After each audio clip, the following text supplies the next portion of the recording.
This episode of the LCTV News is brought to you by Columbia Insurance Agency, serving the Lynn community for over 60 years with home, auto, and business insurance.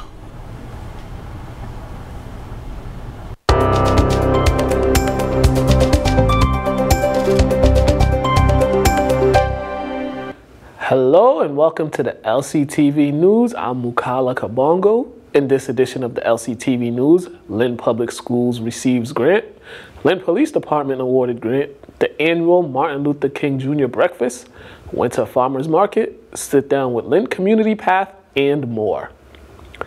The New American Association of Massachusetts is one of 34 grassroots nonprofit organizations that will be receiving a census grant from the Massachusetts Census Equity Fund. In an announcement last week, MCF rewarded the Lynn nonprofit with $350,000 in its support to reach communities in the 2020 census. Founded in 1991, the New American Association of Massachusetts assists refugees and immigrants who are new to the United States in getting integrated into the American culture and society. They also help with the promotion of economic stability, as well as the maintenance of refugees and immigrants' cultural identities.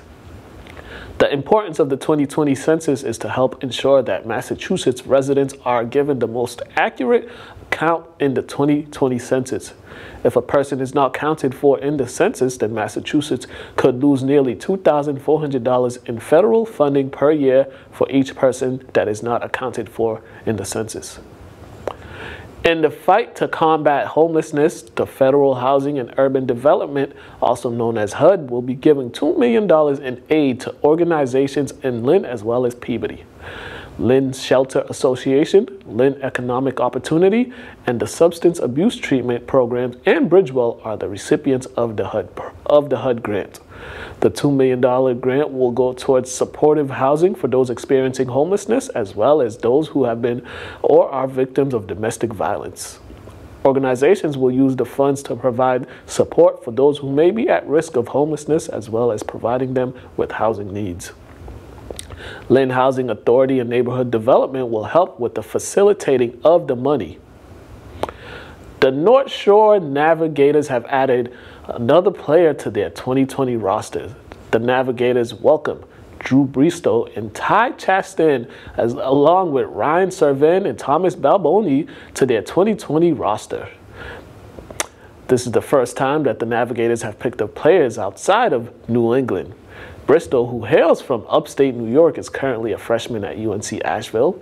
He played his high school ball at Cicero North Syracuse High School. Bristow helped Cicero North Syracuse High reach the state semifinals as a senior.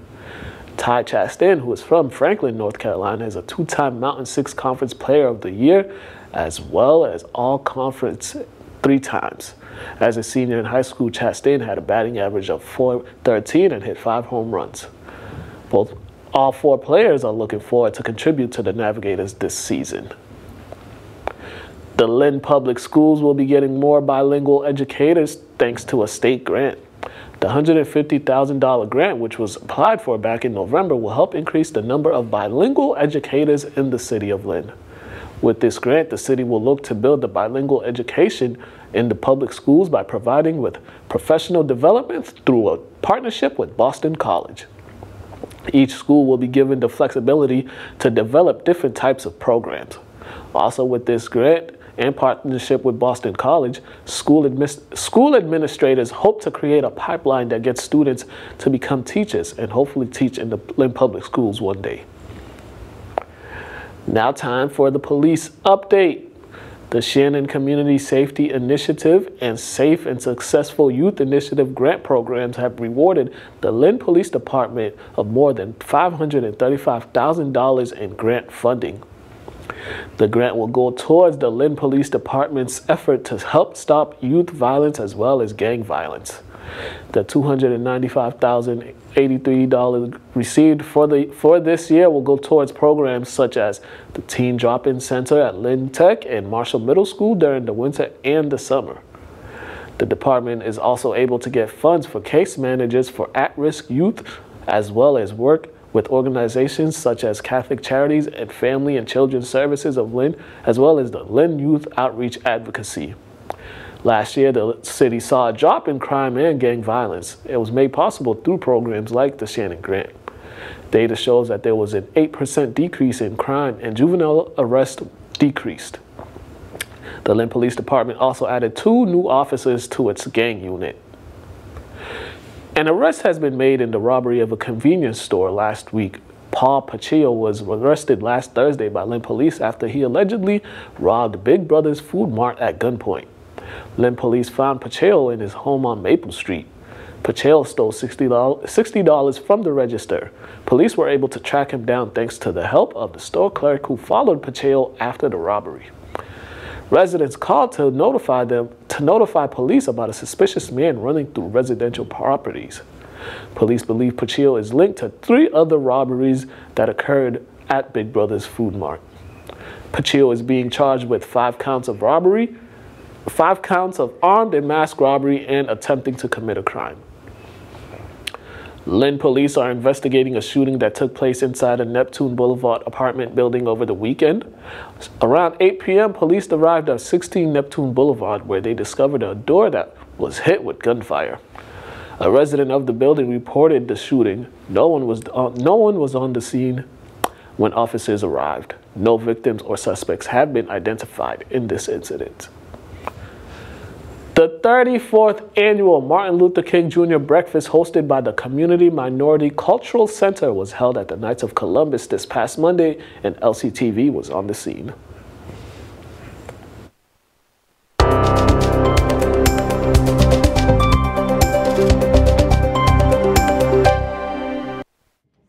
Eternal God, creator of life, spirit of peace, spirit of truth, spirit of justice, we give thanks to you today. We give thanks to you for the legacy and the life of the Reverend Dr. Martin Luther King Jr.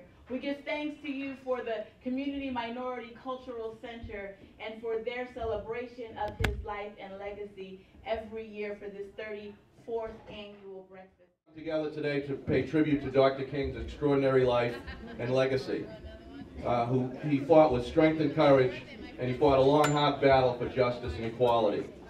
He encouraged an entire generation to the threat of injustice and to fight back through nonviolent resistance. Dr. King gave a voice to the voiceless and fought for equal opportunities for all. Dr. King said, "Human progress is neither automatic nor inevitable. Every step towards the goal of justice requires sacrifice, suffering, and struggle. The tireless exertions and passionate concern of..."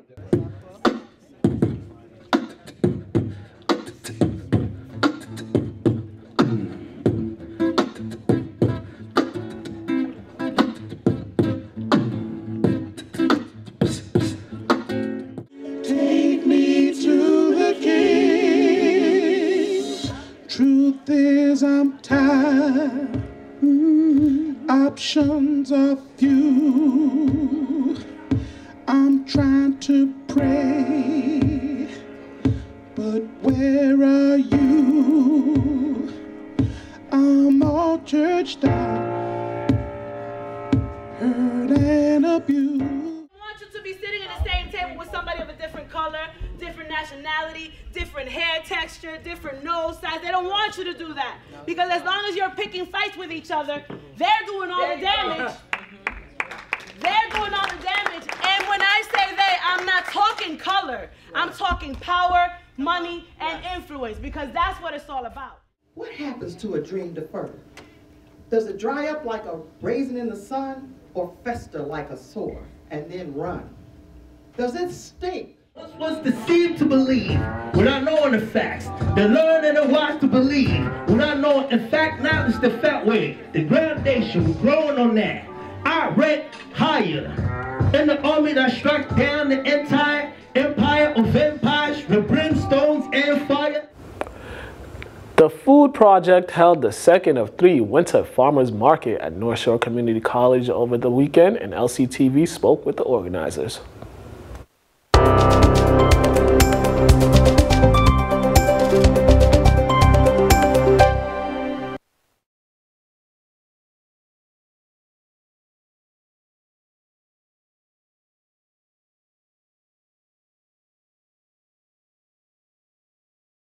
This is a winter market. It's happening the third Saturday of every month throughout the winter.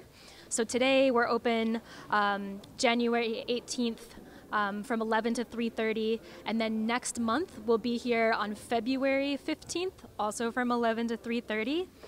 The location we're in is the North Shore Community College gym. So if you go down to North Shore Community College, the address is 300 Broad Street. Come right around to the back parking lot and we're here inside the gym. We have all kinds of produce. Farmer Dave's is here, Riverdale Farms is here.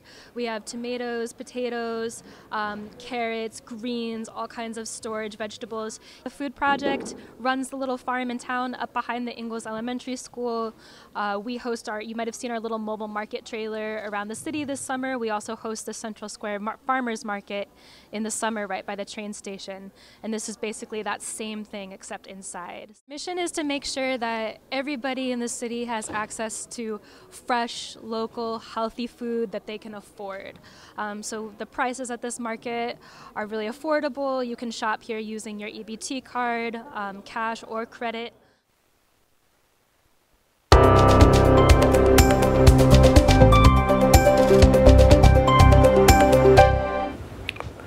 And now for the sports update.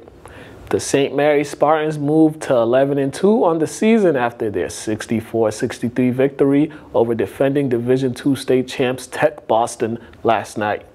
The Spartans got a big game from senior Joey Abet Walsh, who had a game-high 29 points to go along with 9 rebounds and 9 blocks.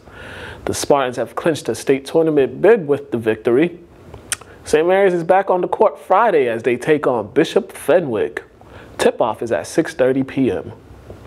Lynn English and Lynn Classical added another chapter to their rivalry Tuesday night. In the matchup between the men's teams, it was the Bulldogs who got a dominant performance from center Ademide Badmus in their 90-52 victory. Badmus poured in 22 points and grabbed 12 rebounds to lead the Bulldogs' charge. Lynn English overcame early turnovers and foul trouble to turn what was a 37-26 halftime lead into a rout in the second half. Jarnell Guzman added 13 points for English, and Jack Rodriguez contributed with 12 points of his own. For the Rams, Jeffrey Barbosa led the way with 17 points, and Jeffrey Hill added 16 points. Next up for the Rams is a matchup with Gloucester on Friday. For the Bulldogs, they traveled to Swampscott Friday for another NEC matchup. The Lady Bulldogs also picked up a victory over the Lady Rams Tuesday to improve their record to 9-1 on the season. Jessica Ruiz had a big game for the Lady Bulldogs as she recorded a double-double with 20 points and 11 rebounds. Rosie Chang added 10 points off the bench. The Lady Bulldogs will look to clinch their second straight state tournament bid as they host Swampscott Friday. Tip-off is at 7 p.m. The Boston Celtics have now won 2 in a row after their 24-point victory over the Memphis Grizzlies last night at the TD Garden. The C's used a 30-point second quarter and a 41-point third quarter to break the game open. Jason Tatum led the way with 23 points. Every Celtic who went to the game got on the scoring chart. This was a big win for the Celtics as they begin a 3-game road trip that begins Friday in Orlando as they take on the Magic. Tip-off is at 7 p.m. The Super Bowl matchups has been set after championship weekend in the NFL. Representing the AFC will be the Kansas City Chiefs, who are making their first Super Bowl appearance in 50 years.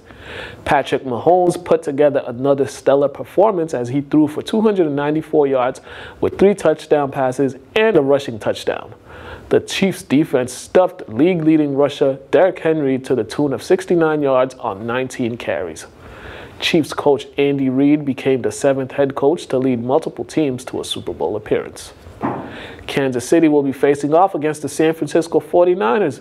The 49ers' ground game was too much for the Packers' defense as they rushed for a tune of 285 yards. Raheem Mostert broke Colin Kaepernick's record for most rushing yards in franchise history with his 220 yards on the ground and 4 touchdowns. San Francisco's last appearance in the Super Bowl came in 2012 when they lost to the Baltimore Ravens. On this week's Lynn Lowdown, we sat down with Lisa Wallace and Alysha Bingham. Here is this week's Lowdown.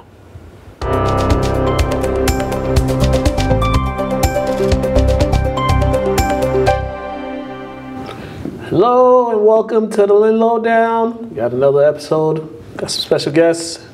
Lisa Wallace, Alysha Bingham. They're here. They got a lot to talk about. We got a lot to get into. How you ladies doing? Good. How are you? I'm hungry. But Lisa, you have this bottle cap project that's been going on since the spring. Yeah. I believe. So tell me, where are we at with that since the last time I came to Mount Vernon Street when you guys had the big event? So now we have another location where we're storing them at the Brickyard Collaborative at 71 Linden Street. And it's got a space now where the kids can sort them, and we have bulk bags that were donated by One Mighty Mill. And the bulk bags are what will be transporting the plastics to the Green Tree Plastic Company by way of freight, I guess. We have 200 and something pounds. What was it? Yeah, 200. I'm not going to say the exact number because I think we're going to have a contest on it. Yeah, we have right now one bulk bag that has got 200 and something amount of caps. I'm not going to say it because I think we're going to have a contest to figure out how many caps can, like the M&M jar type of thing. Oh, that's what folks got to guess. Yeah, so we have about that, and we have about 4 or 5 more 96-gallon barrels to go through. Plus, we keep getting donations every day, so we're going to be able to make quite a few benches. A lot of progress is being made, and you also had Alysha, are you a partner for Community Path now? Is that correct? Well, I've been volunteering, helping with the bottle project. It's been amazing working with Lisa and the great things that she's doing in the community. I'm willing to have my organization and my team help out with different things that she's doing in the community, which is rewarding. One thing that you two are collaborating with is you guys sending kids to college? Well, or you're sending kids to college, but she's helping along with that? Yeah, so this will be, my organization is called the Alysha Hill Bingham Leadership Foundation. And so this will be my 2nd year giving a scholarship to a high school student. Last year I gave it to a young lady who went to Holy Cross.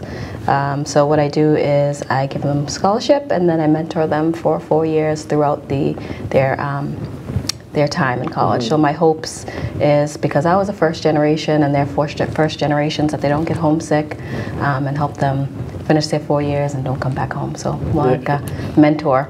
What are some of the requirements for the scholarship for the students who are interested? I mean, first generation obviously is one of the requirements, but what are the other requirements that are needed for your scholarship? So GPA.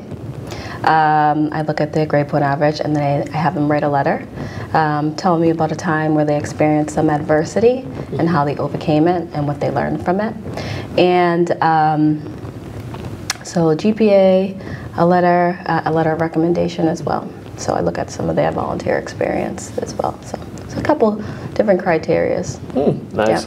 This year I actually got 12 applicants. 12. How many do you get per year? How many do you usually get? Well, that was my first year.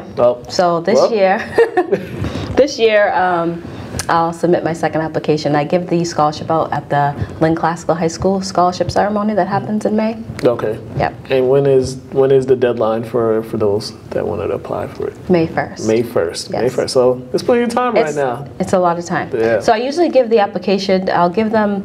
I'll contact the guidance department at Classical, and I usually give them the application about in February. Oh, gotcha. And they have to be Lynn students that have to attend Lynn Public Schools. Yes. Only a Classical right now. Only classical. Boo. I know, but eventually, my hopes, right? I want to expand. Yeah. I want to give it to more than one. Yep. And so. I just root for I root against classical because I'm an English guy. So. Well, eventually. Is that East-West thing going on? Yeah. I hear about it all the time. Stop it. Lisa, where we the Community Path? So we have a lot of different organizations that are part of it. Again, with this, we're also going to be having a fashion show, and designed by Yomo is going to be doing all the outfitting and runway, and we're going to be looking This for the high second school. year? How many years do you guys done this fashion show? Well, this last year was the first one. Right? Yeah. So usually what I did last year, is just went around to like local boutiques, and so to see if they want to donate clothing and things like that. But it's so great that I met Lisa because she has a contact, Yomo. So Yomo, and I saw some of her, clothing. She has some good stuff. Yeah. And so. Focusing on high school students, this making year it for them and having them in the program. And she also tutors for one of our groups, Upward Bound. So met a lot of great students from there. And all those students too, they help you with the caps and with the cleaning that you usually do in the spring throughout the community path. That's still going on this coming spring? Oh yeah, this spring we're actually going to be starting the construction for section of the path. I believe we're doing the Western Ave section first because we won the Mass Trails grant for that. We're just trying to work out some kinks with the city on who's going to be doing what. So I designed that section based off of a lot of work that I did with the people that live there, because if you live along the path, I'm worried about, our city's progressing, and I want to be able to help the people that struggle with the cost of everything going up. So, I mean, even if you own a house, if the area begins to get, higher, the taxes go up, everything goes up. It's a hard thing for people to be able to sit with. So my hope is that the programs that we do on the community path will have some type of support. I mean, gentrification can be a good thing if it's done supported. Properly. Yeah. So like one of the biggest things is when I talk to, we have the big community meetings and the events, and I want to know what is so hard for you to deal with. Like, is it school? Is it programs? We're in a position where if you work, you're not eligible for vouchers for school, after school, summer programs, so you have to pay full price, and that can be pretty taxing. So if we were able to create programs along the path that could benefit the people that live there, then that would be great. So having things like a farm, we have farmers markets, we are building amazing parks, and the whole concept of it is we want to make sure that the impact of this is supported by the community, so making sure that it is community-based, community-driven, and that's something that most cities struggle with. And do you plan on having a sit down with the city just to discuss certain logistics? And we're starting to do that now. I think that there was a little bit of a misunderstanding in the beginning because, most cities kind of focus on getting the job done or whatever. This is a different type of path. It's not a bike path like the rest of the communities have. What we have is going to be the first of all of the 5 communities. Lynn is going to have a lot more. It's not just a few community gardens. We're going to have parks and these structures that you're going to be able to actually sit down. You could have a meeting in, hang out, have lunch. They'll be sheltered. We're going to be able to bring all the resources we have downtown, the art, the culture, the food trucks, a stage, and put it right along the path within these neighborhoods. And this will be places for each neighborhood to have for themselves. So that's the focus of it. All right, Alysha. Awesome. Besides the scholarship, what else do you got going on moving forward in 2020? What else should we all look forward to from you? In 2020, definitely look for the fashion show that's happening at the Lynn Museum. This is going to happen in May. The date isn't secured yet. And for students, they can look out for the scholarship application, right? That's going to be coming to Lynn Classical. I promise eventually when I grow, I will expand it. And, look out for some advertisement because we're going to be looking for some donations for the event, some donations for the scholarship. So look out for that. And for more information, tell them where they could find out more information about So for more information, they can contact me at AlyshaBingham.com, which is ALYSHA, Bingham.com, or they can visit Alysha Hill Bingham Leadership Foundation.com. But AlyshaBingham.com is much shorter, right? So that's where they contact me. All right, and Lisa, Community Path. If people want to volunteer, want to help out, steer them in the right direction. Yeah, you can go to Facebook. We're always all over there. You can go to Collecting Caps for a Cause, Keeping Lynn Clean, or the Community Path. or just my Facebook page, but you can call me, 781-640-9598. Text me, I don't care. Yeah. But we're looking for volunteers. Any kids that want to get stuff done, we write for their service hours, and we have a lot of stuff that they can get into. So. Yeah, kids, if you want to get your volunteer points, just go do that. Spring's coming up soon. It would be nice outside to go out and volunteer. Yes. But Yes. thank you, ladies, for coming. Thank you for having us. Come back again. We'll definitely be around when the construction happens. I think we'll probably be filming something. So we'll be there. Make sure to contact us when it gets closer to the date of the fashion show. Yes. We'll help you with that. So, all right, that's about it. Guys, thanks for watching the Lynn Lowdown. Have a great one. Thanks. Thanks. No problem.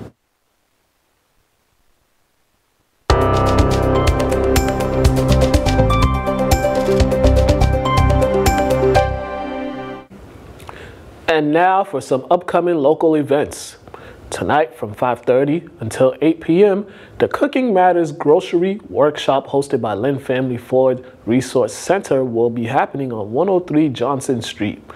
The workshop will focus on helping people spend less time grocery shopping, plan meals while saving money, and making the best decisions for their family. The workshop is free and open to the public. On Friday from 7 p.m. until 9:30 p.m., the Wyoming Little League's Night at the Races fundraiser will be happening at Gannon Golf Course. Guests will be treated to mock horses. Food and raffles will be available as well for guests. All proceeds will go towards Wyoming Little League.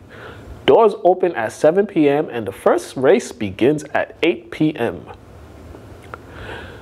Lynn Classical Girls Basketball will be hosting its third basketball clinic for Lynn girls in grades 4 through 8 this Saturday from 8:30 a.m. until 9:30 a.m.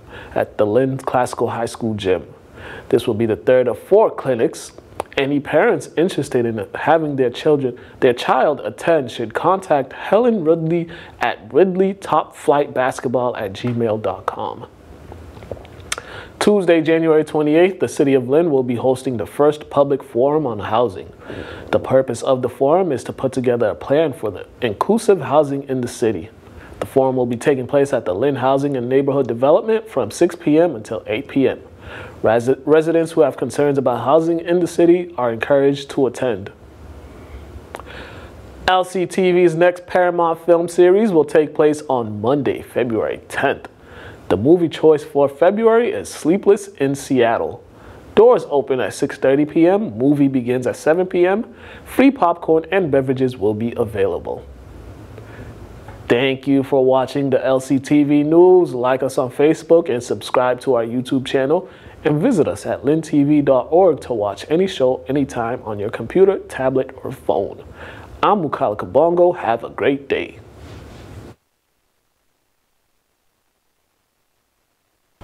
This episode of the LCTV News is brought to you by Columbia Insurance Agency, serving the Lynn community for over 60 years with home, auto, and business insurance.